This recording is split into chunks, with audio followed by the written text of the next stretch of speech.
Good evening friends. कैसे हैं आप सब? आई होप आप सब अच्छे होंगे।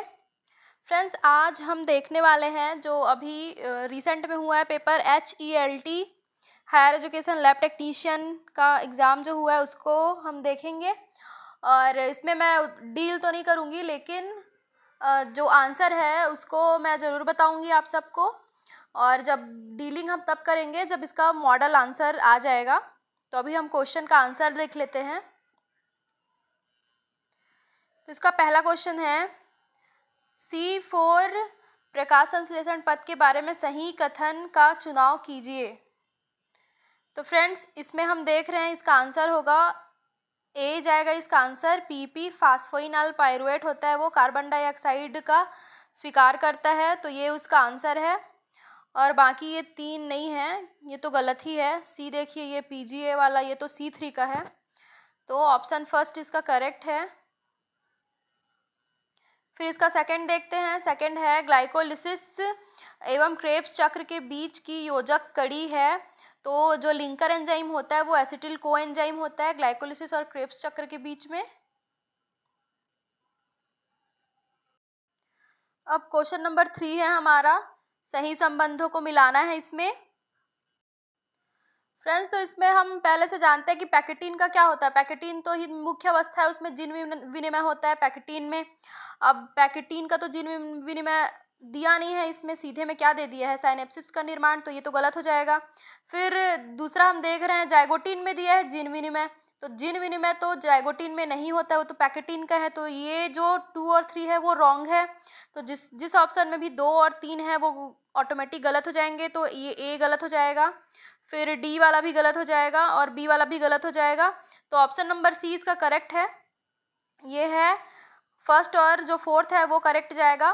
फर्स्ट में क्या है, लेप्टोटीन गुणसूत्र का केंद्रक झिल्ली से जुड़ना, ये सही है। और फोर्थ है इसका डिप्लोटीन काइजमेटा का निर्माण होना, तो ये भी सही है। तो इसका ऑप्शन नंबर सी करेक्ट होगा। फिर क्वेश्चन नंबर 4 देखते हैं। 4 में दिया, जंतु जगत किस संघ में श्वसन की क्रिया बुक गिल्स एवं ट्रैकियल तंत्र के माध्यम से संपन्न होता है। तो इसका आंसर है आर्थ्रोपोडा। ये कीड़े मकोड़े वाला ग्रुप है, इसमें ट्रैकियल तंत्र भी रहता है और बुक गिल्स भी होता है, तो ये आपका करेक्ट है। फिर क्वेश्चन नंबर 5 दिया है, इसमें हमें असर्शन रीजन दिया हुआ है, इसको हम देखते हैं क्या क्या दिया है इसमें। तो आपका जो अभिकथन है वो दिया है, समुदाय से एक स्टोन प्रजाति को हटाने से समुदाय की कार्य पद्धति पर कोई विशेष अवरोध पैदा नहीं होता है, तो ये गलत है, अवरोध पैदा होता है फ्रेंड्स।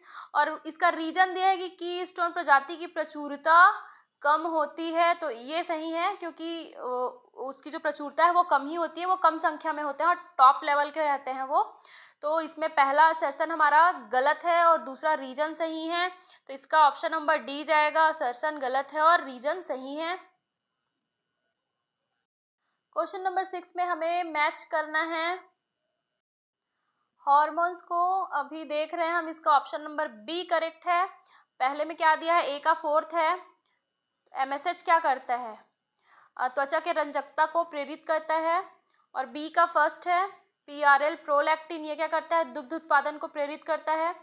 फिर ये क्या है, सी का सेकंड है, ICSH, ये करता है टेस्टोस्टेरोन का स्त्रावण। फिर है LH करता है अंडोत्सर्ग को प्रेरित। इस तरह से आपका ऑप्शन नंबर बी करेक्ट होगा इसमें।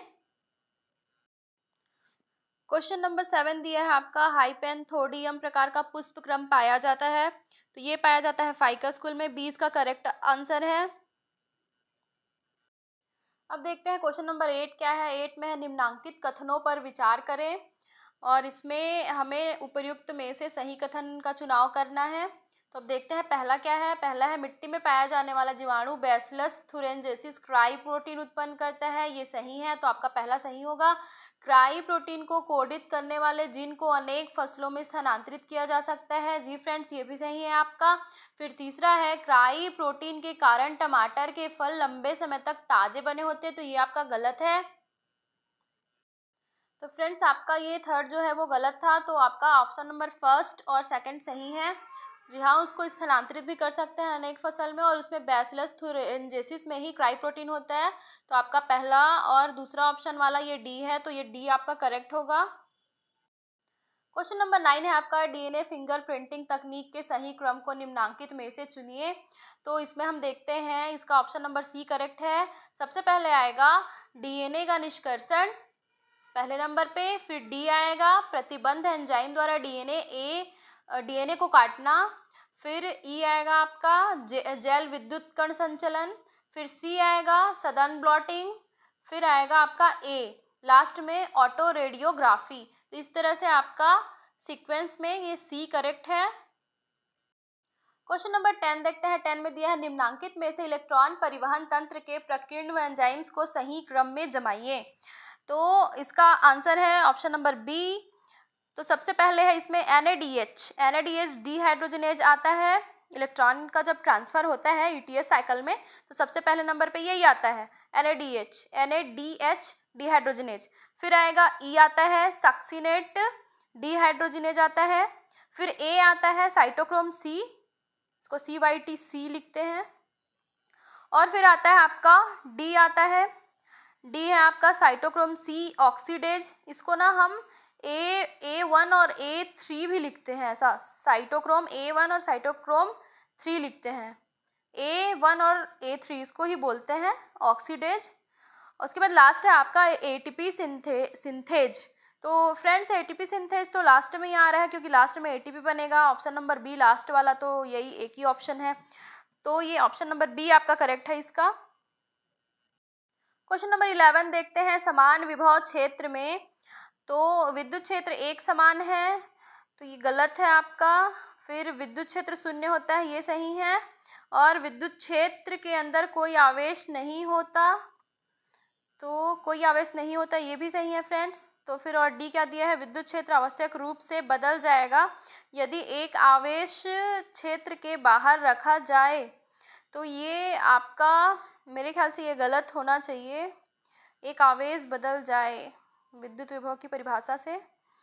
तो इसका बी और सी सही जा रहा है मेरे हिसाब से। मॉडल आंसर में देखेंगे, फिलहाल बी और सी इसका करेक्ट है। बी और सी वाला ऑप्शन नंबर ए है फ्रेंड्स। इसको हम मॉडल आंसर में और देखेंगे, अभी मैं ऐसे जनरल जो मैं जितना जानती हूँ उससे आपको बता रही हूँ, और मॉडल आंसर आने के बाद और कंफर्म हो जाएगा, तो उसको देख लेंगे। फिलहाल तो इसका आंसर जाना चाहिए बी और सी। क्वेश्चन नंबर 12 दिया है। 12 है, 200 ग्राम द्रव्यमान का एक बॉक्स स्प्रिंग के एक सिरे से जुड़ा है जिसका दूसरा सिरा दृढ़ आधार से जुड़ा है। स्प्रिंग के आवर्तकाल का अनुपात क्या होगा यदि 800 ग्राम भार बॉक्स के अंदर भरा एवं बॉक्स खाली है। तो फ्रेंड्स इसका फॉर्मूला ही होता है T1/T2 = M2/M1। सॉरी, यहाँ ऊपर में T2 होगा, नीचे में T1 होगा। तो इसके फॉर्मूले में हम देखते हैं, तो यहाँ पे क्या होगा, जो M2 है ना, वो M2 है वो जो 800 ग्राम भार का जो बॉक्स है और जो खाली बॉक्स है, दोनों का योग है।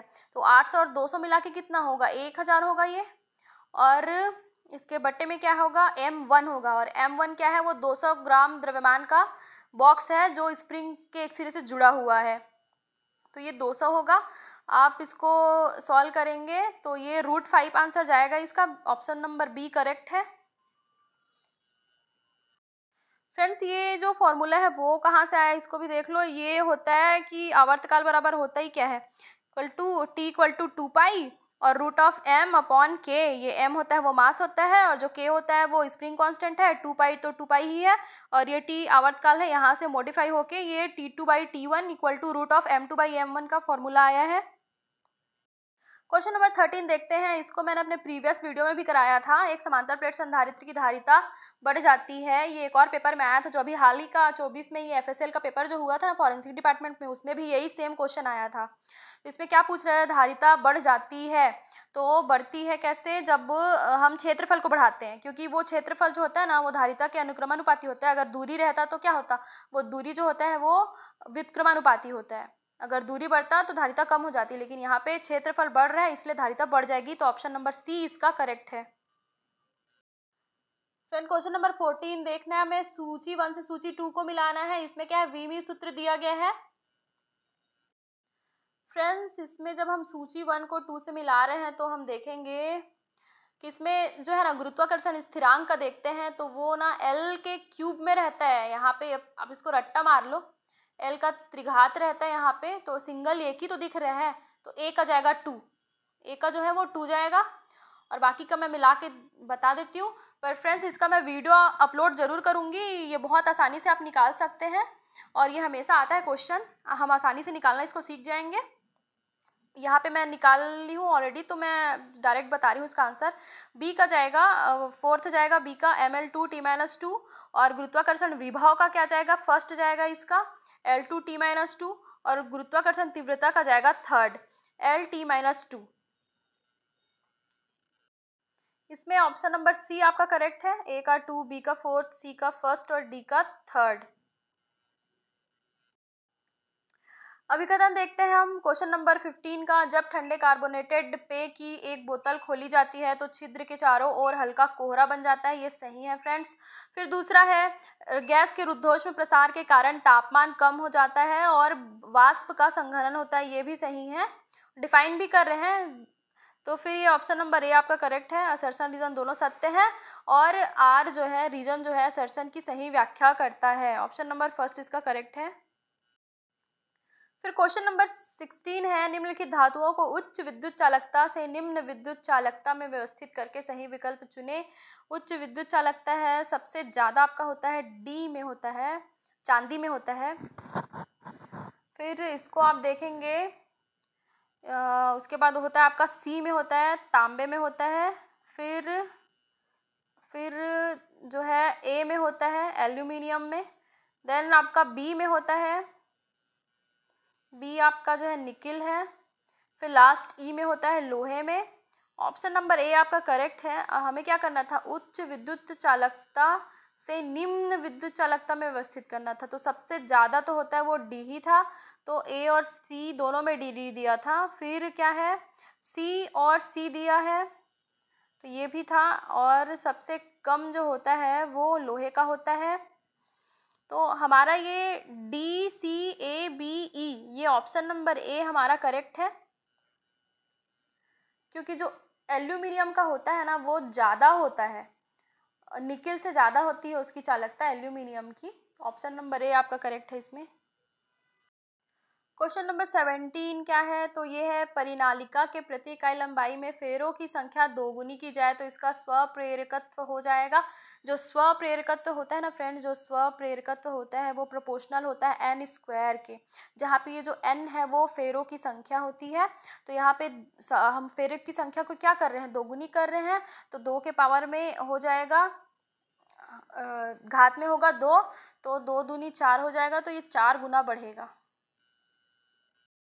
क्वेश्चन नंबर 18 है हमारा, निम्नलिखित क्रिस्टल संरचना को उनके परमाणु संकुलन गुणांक के आधार पर बढ़ते क्रम में व्यवस्थित करके सही विकल्प चुने। इसका ऑप्शन नंबर ए करेक्ट है फ्रेंड। सबसे पहले है, सबसे कम जो संकुलन गुणांक होता है वो सरल घनाकार एससी का होता है, सिंपल क्यूबिक का। फिर होता है सी का होता है एफसीसी का, फलक केंद्रित घनाकार का। फिर होता है ई का होता है हीरे का, डीसी हीरा घन का। फिर होता है डी का बीसीसी अंतः केंद्रित घनाकार का। फिर होता है सबसे ज़्यादा एससीपी का होता है, षटकोणी निबिड संकुलन का होता है। तो ऑप्शन नंबर ए आपका करेक्ट है। क्वेश्चन नंबर 19 है फ्रेंड, निम्नलिखित समय का इकाई नहीं है, तो नहीं है कौन सा है, बी नहीं है, पारसेक नहीं है, और डी नहीं है, प्रकाश वर्ष भी नहीं है समय का, सेकंड और वर्ष तो समय का है, तो बी और डी इसका आंसर जाएगा। तो ऑप्शन नंबर सी आपका करेक्ट है। क्वेश्चन नंबर 20 देखते हैं, घूमते स्टूल में अपनी भुजाओं को फैलाकर बैठा हुआ व्यायामी अचानक अपनी भुजाओं को नीचे कर लेता है, तब क्या होगा। तो इसका आंसर नंबर बी करेक्ट है, उसका जड़त्वाघूर्ण जो है वो डिक्रीज हो जाता है, कम हो जाता है जड़त्वाघूर्ण। यहाँ पे दिया है ना जो L equal to I omega, ये जो है L equal to I omega, I है मोमेंट ऑफ इनर्सिया जड़त्वाघूर्ण, और ओमेगा है आपका एंगुलर वेलोसिटी। तो एंगुलर और एल जो है वो है एल जो है आपका है वो है एंगुलर मोमेंटम। तो हम यहाँ देखेंगे कि इसका ऑप्शन नंबर बी ही करेक्ट होगा फ्रेंड्स, क्योंकि जड़त्वाघूर्ण कम होता है। और वहीं अगर हम कोणीय संवेग को देखेंगे, ये जो कोणीय वेग को देखेंगे, एंगुलर वेलोसिटी को, तो ये ना इंक्रीज होती है एंगुलर वेलोसिटी, बट यहाँ पे क्या दिया है, यहाँ पे कम होती दिया है, तो ये ए तो गलत हो जाएगा। फिर सी में क्या दिया है, कोणीय वेग स्थिर रहता है, तो कोणीय वेग स्थिर नहीं होता, वो इंक्रीज होती है, तो ये तो गलत होगा। फिर लास्ट दिया है कोणीय संवेग बढ़ता है, तो कोणीय संवेग जो है वो बढ़ता नहीं है, कांस्टेंट रहता है। ऑप्शन नंबर बी आपका करेक्ट है। क्वेश्चन नंबर 21 देखते हैं। यदि एमीन्स को गैसियस अवस्था में उनके बढ़ते हुए क्षारकीय सामर्थ्य के अनुसार व्यवस्थित किया जाए तो सही क्रम होगा। ऑप्शन नंबर डी आपका करेक्ट है। जब हम गैसियस फेज में देखते हैं तो सबसे ज़्यादा जो हम क्षारकीय सामर्थ्य होता है वो जो होता है वो क्वाटरनरी अमाइंस में होता है। तो फिर इसका जो कैसे होता है फ्रेंड्स, सबसे पहले ना ये 3 डिग्री, फिर 2 डिग्री, फिर 1 डिग्री, देन अमोनिया ऐसे ही आता है। सर्वाधिक जो ये 3 डिग्री है उसका होगा, तृतीयक उससे भी ज़्यादा तृतीयक होता है, मतलब सबसे ज़्यादा क्वाटरनरी का होता है, चतुर्थक का, फिर तृतीयक का, फिर द्वितीयक का, फिर प्राइमरी का, और फिर अमोनिया आएगा। तो हमें अरेंज करना है इसको बढ़ते हुए क्रम में। तो सबसे पीछे कौन आएगा, ये अमोनिया आएगा, तो पहला, उसके बाद कौन आएगा, दूसरा वाला आएगा, NH2 आएगा, फिर NH वाला आएगा, फिर N वाला आएगा, तब CH3 थ्राइज N आएगा। इस तरह से आपका जो ऑप्शन नंबर डी है वो करेक्ट होगा। फ्रेंड्स ध्यान रखें, गैसियस स्टेट दिया है, अगर यहाँ पे एक्वस मीडियम होता ना तो उसका अलग अलग हो जाता है, मतलब कभी 2 डिग्री वाला जो एमीन होता है वो सामने आ जाता है, कभी 3 डिग्री वाला सामने रहता है, ऐसा। तो ये जो सीक्वेंस है ना वो चेंज होता है। यहाँ पे फेस को आप ध्यान रख के आंसर दीजिएगा। क्वेश्चन नंबर 22 क्या है आपका, यह क्षार धातुओं में आयोनाइजेशन एंथैल्पी घटते क्रम में है, घटने का क्रम है, इसका घटने का क्रम क्या है। तो फ्रेंड्स ये तो दिख रहा है हमें, ये ऐसे ग्रुप का है क्वेश्चन, आवर्त सारणी का। पीरियोडिक टेबल में तो हम देखते हैं ऐसे लिथियम दिया होता है, उसके ऊपर में हाइड्रोजन रहता है, फिर सोडियम रहता है, फिर पोटेशियम रहता है, फिर रुबीडियम होता है। तो इसको हम देखेंगे ना, तो ऊपर से जब हम नीचे आते हैं तो आयोनाइजेशन एंथैल्पी क्या होती है, ऊपर से हम नीचे आते हैं तो आयोनाइजेशन एंथैल्पी घट जाती है। घट रही है मतलब सबसे नीचे वाले की सबसे कम होगी, तो सबसे टॉप वाले की सबसे ज़्यादा होगी ना। तो सबसे टॉप में कौन है, hydrogen, then lithium, then sodium, ऐसा तो होता है। तो इसमें पूछ रहा है घटने का क्रम, तो सबसे ज़्यादा किसकी है, तो वो होती है लिथियम की, फिर सोडियम की, उसके बाद पोटेशियम, फिर रुबीडियम की। तो ऑप्शन नंबर सी आपका करेक्ट है, क्योंकि सबसे ज़्यादा तो लिथियम का है ना, तो पहले नंबर में लिथियम ही आएगा, ये ऑप्शन नंबर सी। फिर सोडियम आएगा 2, फिर ये थर्ड वाला आएगा पोटेशियम। तो इस तरह से ये पीरियोडिक टेबल का आपका क्वेश्चन था। पीरियोडिसिटी से क्वेश्चन आते ही रहते हैं, हमेशा एक नए क्वेश्चन देखने को मिल जाता है। क्वेश्चन नंबर 23 है आपका, असर्शन रीजनिंग में दिया है। अभिकथन है आपका, रिसेप्टर शरीर की संचार प्रक्रिया में के लिए महत्वपूर्ण है। हाँ तो ये तो है ही, रिसेप्टर्स होते हैं महत्वपूर्ण। कारण दिया है आपका, रिसेप्टर प्रोटीन है। जी हाँ, प्रोटीन होते हैं, वो छोटे छोटे प्रोटीन्स के मॉलिक्यूल से ही बने होते हैं रिसेप्टर। और फिर ये दोनों तो करेक्ट है, लेकिन इसका क्या है कि प्रोटीन होना अलग चीज़ है मेरे हिसाब से, जहाँ तक मैं सोच रही हूँ कि प्रोटीन होना अलग है और रिसेप्टर का शरीर की संरचना के लिए महत्वपूर्ण होना एक अलग चीज़ है। तो उसके हिसाब से ये उसकी सही व्याख्या नहीं कर रहा है, तो मेरे हिसाब से ऑप्शन नंबर बी करेक्ट होना चाहिए इसका। मॉडल आंसर में देख लेंगे, बट यहाँ पे मुझे ऐसा फील हो रहा है कि बी ही जाना चाहिए। क्वेश्चन नंबर 24 है आपका, नाइट्रोबेंजीन की इलेक्ट्रोफिलिक प्रतिस्थापन SE reaction, SE electrophilic substitution reaction में नाइट्रो समूह की उपस्थिति। तो हम देखते हैं इसमें क्या होगा। तो ये है यहाँ, इसको ये आगमन निगमन समझ नहीं आ रहा। Deactivates the ring by inductive effect. जी हाँ, तो नाइट्रोबेंजीन का NO2 जो ग्रुप होता है ना वो डीएक्टिवेटिंग ग्रुप होता है। तो ये जो है ना ये सही है आपका कि डीएक्टिवेट करता है रिंग को इंडक्टिव इफेक्ट से, तो ये आपका सही है। फिर बी क्या है, activates the ring by inductive effect, नहीं ये गलत है, एक्टिवेट तो नहीं करता, तो बी आपका रॉन्ग हो जाएगा। फिर सी क्या दिया है, अनुनाद द्वारा मेटा स्थिति के सापेक्ष, ये ऐसे जो बेंजीन रिंग होता है, उसके बाद ये वाला जो पोजीशन होता है वो आर्थो होता है, ये वाला मेटा होता है, और ये वाला पोजीशन आपका पैरा होता है। तो अनुनाद द्वारा मेटा स्थिति के सापेक्ष रिंग के आर्थो और पैरा पोजीशन पर चार्ज घनत्व कम होता है। तो ये NO2 वाला ग्रुप है, डीएक्टिवेटिंग वाला, माइनस आई इफेक्ट वाला ग्रुप है ना। तो यहाँ पे क्या बोल रहे हैं, मेटा स्थिति के सापेक्ष, मेटा स्थिति के सापेक्ष में आर्थो और पैरा पोजीशन पर चार्ज घनत्व कम होगा। ये बात तो बिल्कुल सही है फ्रेंड्स, कम ही होगा, क्योंकि मेटा में इसका ज़्यादा रहता है चार्ज घनत्व, जो डीएक्टिवेटिंग ग्रुप होते हैं ना उसकी, और जो ऑर्थो और पैरा होता है उसमें कम होता है। तो ये भी सही हो गया आपका। फिर फोर्थ क्या दिया है आपका, फोर्थ दिया है अनुनाद द्वारा रिंग के ऑर्थो और पैरा पोजीशन के सापेक्ष मेटा पोजीशन पर चार्ज घनत्व बढ़ जाता है। तो इंक्रीज होता है बोल रहे हैं, अनुनाद के द्वारा रिंग के ऑर्थो और पैरा पोजीशन के सापेक्ष मेटा पोजीशन पर चार्ज घनत्व बढ़ जाता है। तो जी हाँ, मेटा पोजीशन पे बढ़ जाता है। फ्रेंड्स मुझे तो यहाँ पे तीन क्वेश्चन इसके तो 3 ऑप्शन जो ए है, सी है और डी है, तीनों ही सही लग रहे हैं, क्योंकि नाइट्रो ग्रुप डीएक्टिवेटिंग ग्रुप होता है, इंडक्टिव इफेक्ट से वो डीएक्टिवेट भी करता है, और यहाँ पे जो मेटा स्थिति ऑर्थो पैरा के लिए जो भी बोला गया है वो भी सही लग रहा है। ए, सी और डी तीनों करेक्ट लग रहे हैं। इसमें फ्रेंड्स अगर ज़्यादा डिटेल वाला आंसर दें, अगर इंडक्टिव इफेक्ट और रेजोनेंस में दोनों में कंपैरिजन करके अगर मैं आंसर दूं इसका, तो जो इंडक्टिव इफेक्ट से जो ज़्यादा पावरफुल इफेक्ट है ना, वो अनुनाद वाला इफेक्ट होता है रेजोनेंस का। तो ऑप्शन नंबर सी आपका करेक्ट होना चाहिए इसमें। वैसे तो अगर तीनों दिया रहता तो तीनों का तीनों सही हो जाता, लेकिन स्पेसिफिक हम देखेंगे तो रेजोनेंस ज़्यादा पावरफुल होता है इंडक्टिव इफेक्ट से, तो अनुनाद वाला आंसर लेना चाहिए। थोड़ा ज़्यादा स्पेसिफिक आंसर दे रहे हैं वो, सी इसका करेक्ट होना चाहिए। फिर है क्वेश्चन नंबर 25, क्रिस्टलों में शॉटकी दोष तब प्रेक्षित होता है जब, तो ऑप्शन नंबर बी आपका करेक्ट है, जालक से समान संख्या में धनायन एवं ऋणायन अनुपस्थित होते हैं। ये दोनों एक धनायन और जो ऋणायन है ना वो अनुपस्थित हो जाते हैं शॉटकी में, और जो उसकी डेंसिटी भी है ना, इसी वजह से जो भी एटम जो मॉलिक्यूल होता है उसका जो डेंसिटी है ना वो डाउन कम हो जाता है दोनों की अनुपस्थिति की वजह से। तो ये ऑप्शन नंबर बी इसका करेक्ट है। क्वेश्चन नंबर 26 है आपका, निम्नलिखित में से कौन सा कथन सत्य नहीं है। तो ऑप्शन नंबर फर्स्ट दिया है आपका, कॉपर अम्लों से हाइड्रोजन निकलती है, तो ये आपका गलत है फ्रेंड्स, यही आएगा, इसका आंसर यही है, क्योंकि ये जो है ना स्टेटमेंट ये गलत है, और ये मतलब कॉपर अम्लों से हाइड्रोजन निकलती है सत्य नहीं, हमको नहीं ही पूछ रहा है। तो ये जो है ना कॉपर अम्लों से हाइड्रोजन निकलती है, ये आपका आएगा, यही सही नहीं है।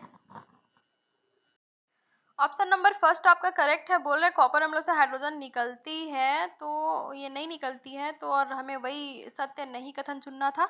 और आपका ऑप्शन नंबर बी देखते हैं, तो बी क्या दिया है, उच्च ऑक्सीकरण अवस्था में मैग्नीज ऑक्सीजन एवं फ्लोरीन के साथ स्थायी यौगिक बनाता है। जी हाँ बनाता है, KMnO4 हम देखेंगे ये भी बनता है। ये तो हाईली वो है ना, Mn क्या है इसमें +6 4 दूनी 8 और 8 में गया KMnO4 8 7 Mn जो है ना इसमें 7 में है +7 में, तो ये स्टेटमेंट भी सही है। नीचे वाला स्टेटमेंट भी Mn+3 कोबाल्ट वाला जो है 3+ में जली विलयन में ऑक्सीकारक अभिकर्मक है, सही है। टाइटेनियम 2+ क्रोमियम 2+ जली विलयन में अपचायक अभिकर्मक है, ये भी सही है। गलत क्या है वही चुनना है, कॉपर अम्लों से हाइड्रोजन निकलती है, ए इसका करेक्ट आंसर है। क्वेश्चन नंबर 27 आपका दिया है, निम्नलिखित में से कौन सा विकल्प सही है दिया है फ्रेंड्स, तो ऑप्शन नंबर बी आपका करेक्ट है। जली घोल में साबुन द्वारा मिसेल का निर्माण एक विशेष सांद्रता के ऊपर होता है, जिसको हम ना CMC बोलते हैं, क्रिटिकल मिसेल कंसंट्रेशन बोलते हैं। ऑप्शन नंबर बी आपका करेक्ट है। फ्रेंड्स डीलिंग ना जब मॉडल आंसर आएगा उसके बाद हम देख लेंगे। ये केमिस्ट्री का सबसे प्यारा क्वेश्चन, निम्नलिखित अणुओं में कार्बन का संकरण हमको देखना है, sp3 sp2 और क्या दिया है यहाँ पे sp3 sp2 sp2 दिया है ना, तो CH3, ये ऑप्शन नंबर बी आपका करेक्ट है, CH3 फिर CH डबल बॉन्ड CH2, यहाँ पे ये वाला sp3 है, फिर ये वाला sp2 है, ये वाला भी sp2 है। क्वेश्चन नंबर 29 दिया है आपका, कॉलम फर्स्ट को सेकंड से मिलाना है हमें ये वाले में। फिर हम देख रहे हैं इसका ऑप्शन नंबर ए करेक्ट होगा फ्रेंड्स। ए का फोर्थ आएगा, सल्फर के ऑक्साइड का क्या होगा, श्वसन संबंधी रोग उत्पन्न करता है ये। बी का जाएगा सेकंड जाएगा, नाइट्रोजन डाइऑक्साइड क्या करता है, बी का सेकंड जाएगा, यातायात और भीड़ भाड़ वाले इलाकों में लाल धुंध। फिर आएगा सी का फर्स्ट आएगा आपका कार्बन डाइऑक्साइड, ग्लोबल वार्मिंग आएगा।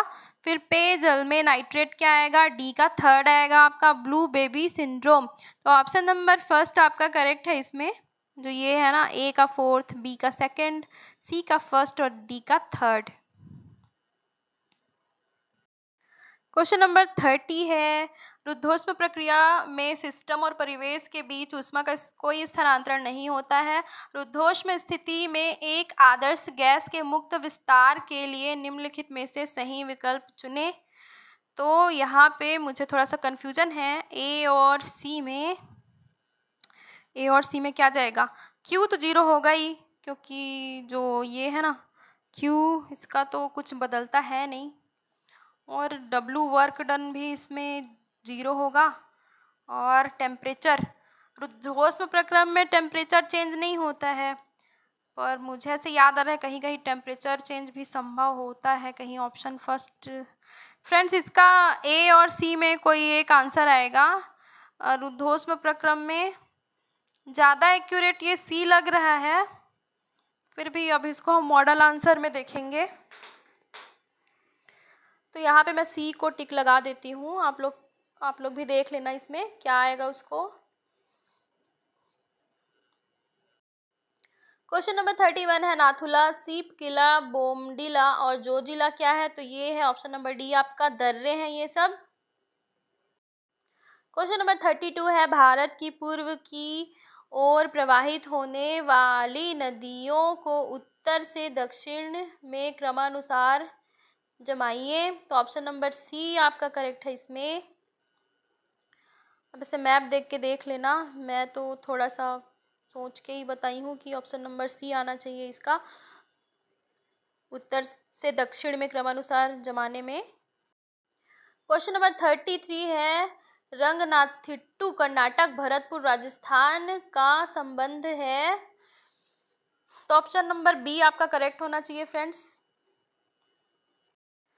ऑप्शन नंबर बी आपका इसमें करेक्ट होना चाहिए मेरे हिसाब से। पक्षी अभ्यारण्य भरतपुर केवला देव, ये पक्षी अभ्यारण्य इसका आंसर जाना चाहिए, ऑप्शन नंबर बी। अब देखेंगे क्या होगा। ये है आपका सदाबहार वाला क्वेश्चन, एवरग्रीन। ये भारत में सामान्यतः किन पवनों से वर्षा होती है, तो दक्षिण पश्चिम मानसून से, आप सब जानते हैं। क्वेश्चन नंबर 35 है आपका, स्वर्णिम चतुर्भुज योजना दिल्ली, मुंबई, चेन्नई, कोलकाता को जोड़ता है। रीजन दिया है आपका, जो ज्यामितीय आकार में चतुर्भुज की तरह दिखती है। तो मेरे ख्याल से इसमें ऑप्शन नंबर फर्स्ट ही जाना चाहिए। चतुर्भुज योजना है, 4 आपके शहर को जोड़ रहे हैं और ज्यामितीय आकृति है, तभी तो उसको चतुर्भुज योजना ऐसा नाम दिए हैं मेरे अकॉर्डिंग। अभी हम देख लेंगे इसका क्या होगा, पर फिलहाल मैं ऑप्शन नंबर ए को करेक्ट करूंगी इसमें। क्वेश्चन नंबर 36 है, सही जोड़ी मिलाना है हमें, तो इसका ऑप्शन नंबर बी करेक्ट है, बी। सी का सेकंड आएगा, सी का है नीली क्रांति। नीली क्रांति का सेकंड है मांस एवं पोल्ट्री उत्पादन। फिर डी का फर्स्ट आएगा, गुलाबी क्रांति का मत्स्य उत्पादन, मछली उत्पादन। फिर आएगा बी का फोर्थ आएगा आपका, बी है श्वेत क्रांति, दुग्ध उत्पादन। फिर आपका ए है, ए हरित क्रांति, कृषि, तो एक आएगा थर्ड। तो इस तरह से हमारा आंसर जाएगा यहाँ पे सी का क्या है, सी का सेकंड है आपका, मांस एवं पोल्ट्री फार्म, नीली क्रांति का। तो ये ऑप्शन नंबर बी आपका करेक्ट है। क्वेश्चन नंबर 37 है आपका, भौगोलिक रूप से भारत है एक प्रायद्वीप है। ऐसे क्वेश्चन बनाते वक्त वाव वाली फीलिंग देते हैं। क्वेश्चन नंबर 38 है, दिए गए शहरों में वर्षा की अवधि के आधार पर सबसे अधिक से कम की ओर मेरे हिसाब से इसमें ऑप्शन नंबर ए करेक्ट है करेक्ट आंसर है इसका। फ्रेंड्स ए करेक्ट आंसर मैं इसलिए सोच रही हूँ क्योंकि जो शिलोंग है ना वो इधर सेवन सिस्टर वाले एरिया का है, इधर ही सबसे पहले होता है। लेकिन यहाँ पे वर्षा की अवधि कितने दिन तक होगी, फिर भी मेरे को ए ही सही लग रहा है इसका। बी आएगा सबसे पहले शिलोंग, फिर ए आएगा मुंबई, फिर आएगा ई चेन्नई, फिर डी आएगा आपका लेह लद्दाख वाला जैसलमेर, इसमें सबसे कम अवधि का। तो इसके हिसाब से आपका ए जाना चाहिए, option number A. Question number 39 है, हाल ही में चर्चित श्री अन्न क्या है? ये होता है मिलेट्स, ऑप्शन नंबर डी आपका करेक्ट है, मिलेट्स। क्वेश्चन नंबर 40 आपका क्या है, वायुमंडल में सर्वाधिक गैस कौन सी है? तो नाइट्रोजन गैस होती है फ्रेंड्स, ये आपका नाइट्रोजन गैस सही है। क्वेश्चन नंबर 41 है, ऐसे कार्य जो किसी अन्य व्यक्ति को लाभ पहुंचाते हैं बिना स्वयं के लिए किसी इनाम का उम्मीद किए, तो ये है प्रसामाजिक व्यवहार, प्रो सोशल बिहेवियर आपका इसका करेक्ट आंसर है। क्वेश्चन नंबर 42 है आपका, इसमें क्या करना है, इसमें भी सुमेलित ही करना था, X X chromosome X Y, okay. बहुत लंबा है फ्रेंड्स, इसका मैं नहीं पढ़ रही हूँ, आंसर सीधे बता रही हूँ। ऑप्शन नंबर फर्स्ट इसका करेक्ट है, ए का थर्ड, बी का फर्स्ट आएगा, सी का सेकंड और डी का फोर्थ आएगा। इसको आप मैच फॉलोइंग में मिला लीजिएगा। फिर क्वेश्चन नंबर 43 है, निम्नलिखित में से कौन सा वाक्य किशोरावस्था के दौरान एक सामान्य शारीरिक परिवर्तन को सबसे अच्छे तरीके में वर्णित करता है? तो इसका आंसर है फ्रेंड्स जो ये ऑप्शन नंबर बी है ना, ये करेक्ट है इसका, सेक्स हार्मोन का उत्पादन बढ़ना जिसमें वृद्धि चक्र और द्वितीयक यौन लक्षणों का विकास होता है। तो ये आपका करेक्ट ऑप्शन है बी।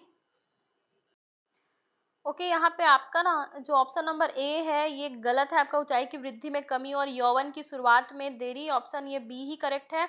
सी भी आपका गलत है, शरीर की संरचना में कोई परिवर्तन के बिना लगातार वजन बढ़ना, डी भी आपका गलत है, हार्मोन स्तर का स्थिर होना जिसमें मुहासे और अन्य त्वचा समस्याओं कमी आती है, तो ये भी आपका गलत है। ऑप्शन ने ऐसे पेयर में दिया है, पेयर में दिया है, तो ये आपका गलत, ये भी आपका गलत, ये भी आपका गलत। ऑप्शन नंबर डी आपका करेक्ट है क्योंकि केवल बी इसी में दिया है, ऑप्शन नंबर डी आपका आंसर जाएगा। क्वेश्चन नंबर 44 है, बढ़ते हुए परिवार में हड्डियों और दांतों को मजबूत बनाए रखने के लिए कौन सा पोषक तत्व महत्वपूर्ण है? तो विटामिन डी इसका करेक्ट आंसर है। क्वेश्चन नंबर 45 है, मांसपेशियों में अत्यधिक लैक्टिक एसिड के संचय के परिणाम स्वरूप थकान का प्रकार होता है, तो ये होता है फिजियोलॉजिकल होता है फ्रेंड्स, फिजियोलॉजिकल कहाँ है, हाँ ये ऑप्शन नंबर बी, शारीरिक थकान यही होता है, मानसिक सिर दर्द निरस्ता नहीं आती, ये शारीरिक थकान ही होता है। ऑप्शन नंबर बी वाला कौन सा है? केवल बी, ऑप्शन नंबर बी इसका करेक्ट है, केवल बी आएगा इसमें। क्वेश्चन नंबर 46 देखते हैं, 46 में दिया है प्रभावी बचत और निवेश योजना के लिए निम्नलिखित चरणों का सही क्रम होगा, तो इसका ऑप्शन नंबर ए जाना चाहिए friends, A B C D ऐसा। अपनी ए में क्या दिया है, अपनी वर्तमान वित्तीय स्थितियों का मूल्यांकन करें, फिर बी में है अल्पकालिक एवं दीर्घकालिक वित्तीय लक्ष्य निर्धारित करना, फिर सी में दिया है आपका, सी में दिया है आपका आय और व्यय को प्रबंधन करने के लिए बजट तैयार करना, फिर डी है आपका उचित निवेश विकल्पों की खोज और चयन करें। मेरे ख्याल से इसका ऑप्शन नंबर ए ही होना चाहिए। पहले तो आप ए करेंगे, अपनी वर्तमान वित्तीय स्थिति का मूल्यांकन करेंगे, फिर आप बी में देखेंगे, अब अल्पकालिक दीर्घकालिक वित्तीय लक्ष्य सेट करेंगे, फिर आय व्यय को प्रबंधन करने का बजट तैयार करेंगे, फिर निवेश विकल्पों की खोज करेंगे। मेरे हिसाब से फ्रेंड्स मुझे ऐसा लग रहा है कि ऑप्शन नंबर ए जाना चाहिए, मैं यहाँ पे ए को करेक्ट करूँगी। फिर क्वेश्चन नंबर 47 दिया है, उपभोक्ता संरक्षण अधिनियम 1986 यह सुनिश्चित करता है, तर्क है आपका, उपभोक्ताओं को बेचे जाने वाले सभी उत्पादों को विशिष्ट लेबलिंग और गुणवत्ता मापकों जैसे ISI AG मार्क और FSSAI को पूरा करना चाहिए। हाँ ये आपका सही है, क्योंकि आप देखें फूड वाला जो रहता है ना, पीछे में ऐसे रहता है लेबलिंग रहता है कई सारी चीज़ में, FSSAI ये भी रहता है, ISI ये भी रहता है, सर लेबलिंग आप देखे होंगे कई सारी चीज़ों में, प्रोडक्ट में। फिर क्या बोल रहा है रीजन इसका, इन लेबलिंग मानकों का उद्देश्य उपभोक्ताओं को खतरनाक सामान से बचाना और बाजार में उत्पादों की गुणवत्ता सुरक्षा को सुनिश्चित करना है। ये भी मुझे करेक्ट लग रहा है, तो मेरे हिसाब से तो असर्शन रीजन दोनों सही है और व्याख्या भी कर रहे हैं, तो ऑप्शन नंबर ए ही जाना चाहिए इसका। फिर क्वेश्चन नंबर 48 है, परिधान सामाजिक परिस्थितियों में निम्न व्यक्ति की व्यक्तित्व धारणा को कैसे प्रभावित करते हैं? तो इसका ऑप्शन नंबर सी आपका करेक्ट है। अगर सही तरीके से चुने हुए परिधान आपका आत्मविश्वास बढ़ा देते हैं और व्यक्तिगत गुणों को प्रदर्शित कर सकते हैं। क्वेश्चन नंबर 49 है आपका, आंतरिक सजावट में सामंजस्यपूर्ण रंग योजना बनाने के लिए निम्नलिखित चरणों को सही क्रम में व्यवस्थित करें। तो पहले आप क्या करेंगे, पहले हम करेंगे कमरे में प्रकाश की स्थिति और कार्य को ध्यान में रखेंगे, तो पहले डी आएगा। फिर डी के बाद क्या आएगा, ए आएगा, प्राथमिक पहल, उसके हिसाब से हम रंग चुनेंगे जो कमरे में लाइट आ रहा है उसके अकॉर्डिंग। फिर बी आएगा, रंग चक्र में संपूरक रंग चुनेंगे। फिर सी आएगा, रंग वितरण और संतुलन निर्धारित करें, रंग वितरण और determine the colour distribution and balance. तो मेरे हिसाब से इसका करेक्ट आंसर बी है, DABC, बी जाना चाहिए। क्वेश्चन नंबर 50 है, निर्णय लेने की प्रक्रिया में कौन से चरणों में प्रभावी कार्यों का निर्धारण करने के लिए विभिन्न विकल्पों का मूल्यांकन करना शामिल है? तो इसका ऑप्शन नंबर सी करेक्ट होना चाहिए, एनालाइजिंग अल्टरनेटिव्स, विकल्पों का मूल्यांकन करना। क्योंकि ये बोल क्या रहा है, डिसीजन मेकिंग प्रक्रिया में कौन से चरण में प्रभावी कार्यों का निर्धारण करने के लिए विभिन्न विकल्पों का मूल्यांकन करना शामिल है। तो जब हम एनालाइजिंग करते हैं, एनालिसिस करते हैं, तो हमें बहुत सारी चीज़ों को पता चलता है। तो मेरे हिसाब से विकल्पों का मूल्यांकन करना ही इसका सही आंसर है। ऑप्शन नंबर सी आपका करेक्ट है। क्वेश्चन नंबर 51 है आपका, भूमध्य रेखा से ध्रुवों की ओर जाने पर जाति विविधता सामान्यता घटती है, बी इसका करेक्ट आंसर है। अब नेक्स्ट क्वेश्चन देखते हैं 52 का, इसमें हमको उचित मिलान करना है। तो देखिए फ्रेंड्स, मॉरिशस की डोडो होती है, डोडो, डोडो नाम से मुझे अच्छा लगता है। मॉरिशस की डोडो ए का आपका थर्ड जाएगा, ये सी और डी में थर्ड दिया हुआ है। क्वेगा जो होती है वो अफ्रीका की होती है, तो बी का आपका फर्स्ट जाएगा। ओके, फिर सी आपका थैलेसीन होता है, वो आईवी ऑस्ट्रेलिया की होती है। और स्टेलर सी काऊ कहाँ की होती है, स्टेलर सी काऊ होती है आपकी रूस की। तो डी का जाएगा सेकेंड, ऑप्शन नंबर डी आपका करेक्ट है इसमें। क्वेश्चन नंबर 53 आपका, अपघटन एक प्रक्रिया है जिसमें ऑक्सीजन की आवश्यकता होती है। अपघटन की दर जलवायु घटकों तथा अपरद के रासायनिक संगठनों द्वारा निर्धारित होती है। एक विशिष्ट जलवायु परिस्थिति में अपघटन की दर, पहला क्या दिया है, धीमी होती है यदि अपरद काइटिन लिग्निन से भरपूर है, जी हाँ ये सही है। दूसरा क्या दिया है, तेज होती है यदि अपरद नाइट्रोजन तथा जल विलेय तत्वों से भरपूर होती है, बिल्कुल फ्रेंड्स ये भी सही है। क्योंकि जैसे आपने नाइट्रोजनस को देखेंगे और ग्लूकोज जो जल में विलेय होता है ना, ऐसे आइटम्स को देखेंगे ना, तो उसमें क्या होता है, तेज हो जाता है, अपघटन का दर बढ़ जाता है। तो आपका पहला और दूसरा स्टेटमेंट सही हो गया है। फिर तीसरा दिया है, धीमी होती है अगर ताप उच्च हो, अगर ज़्यादा टेम्परेचर देंगे तो धीमी हो जाएगी, ये भी सॉरी, धीमी होती है अगर ताप उच्च हो। और लास्ट क्या दिया है, तेज होती है अगर निम्न ताप हो, ज़्यादा निम्न ताप करेंगे तो स्लो हो जाएगा, और ज़्यादा उच्च करेंगे, धीमी होती है अगर ताप नहीं, थोड़ा टेम्परेचर थोड़ा हाई रहता है ना तो वो बढ़ ही जाता है। इसका पहला और दूसरा सही होना चाहिए फ्रेंड्स। यहाँ पे जो ऑप्शन नंबर सी दिया है, धीमी होती है अगर आप ज़्यादा ताप दो, तो अगर आप निम्न ताप से उच्च ताप को लेके जाओगे ना तो तेज हो जाएगी, वो ज़्यादा बढ़ जाती है। तो ये ऑप्शन नंबर थर्ड आपका गलत है। ऑप्शन नंबर फोर्थ क्या दिया है, तेज होती है अगर निम्न ताप हो। अगर आप एकदम ज़्यादा निम्न ताप कर देंगे जब 10 डिग्री सेल्सियस से भी डाउन, और तो बहुत कम हो जाएगी, स्लो प्रोसेस होगा, जो भी अपघटन का प्रक्रिया बहुत स्लो हो जाएगा। तो 3 और 4 गलत होने चाहिए, और ऑप्शन नंबर फर्स्ट और सेकंड एकदम कंफर्म है कि ये सही है। तो मेरे हिसाब से इसका ऑप्शन नंबर फर्स्ट ही जाएगा। तो ऑप्शन नंबर ए आपका करेक्ट है इसमें। ये जो ए है ना, ये आपका करेक्ट है, पहला और दूसरा ये दोनों ज़्यादा सही हैं, और ये थर्ड और फोर्थ तो रॉन्ग है। कंफर्म है कि ये ए ही जाएगा। क्वेश्चन नंबर 54 है, वायुमंडल के निचले भाग से लेकर शिखर तक के वायु स्तंभ में ओजोन की मोटाई हम किस में मापते हैं, डॉप्सन यूनिट में। तो ऑप्शन नंबर सी आपका करेक्ट है। क्वेश्चन नंबर 55 है, एक पारस्परिक क्रिया जिसमें कोयल अपने अंडे कौवे के घोंसले में देकर उसे सेने इंक्यूबेट देती है, उदाहरण है, ये है ब्रूड पैरासिटिज्म का, अंड परजीविता का। ऑप्शन नंबर डी आपका करेक्ट है। क्वेश्चन नंबर 56 है शुष्कतारंभी अनुक्रमण के घटनाओं को क्रमबद्ध कीजिए। तो ऑप्शन नंबर ए आपका इसमें करेक्ट है। सबसे पहले क्या होता है, ब्रायोफाइटा आता है, मॉस वगैरह जो भी ब्रायोफाइटा के आइटम्स हैं वो सब पहले आएंगे। फिर बी में उसके ऊपर में बड़े पौधे आते हैं, ब्रायोफाइट्स को विस्थापित कर देते हैं, वो आ जाएंगे उसकी जगह। फिर सी आएगा, लाइकेन द्वारा चट्टानों पर अम्ल का स्त्राव होगा। फिर डी आएगा, स्थिर चरमावस्था पर वन समुदाय का निर्माण होना। फिर ई आएगा, चरम समुदाय का स्थिर रहना जब तक पर्यावरण स्थिर है। तो आपका ऑप्शन नंबर ए करेक्ट है फ्रेंड। क्वेश्चन नंबर 57 है आपका सजीवों को निम्न पारिस्थितिकी तंत्र के घटते पोषण स्तर ट्रॉपिक लेवल पर क्रमबद्ध कीजिए। घटते तो सबसे हायर ट्रॉपिकल लेवल पे कौन होता है, सबसे हायर ट्रॉपिकल लेवल पे ये बी वाले होते हैं, मनुष्य और शेर।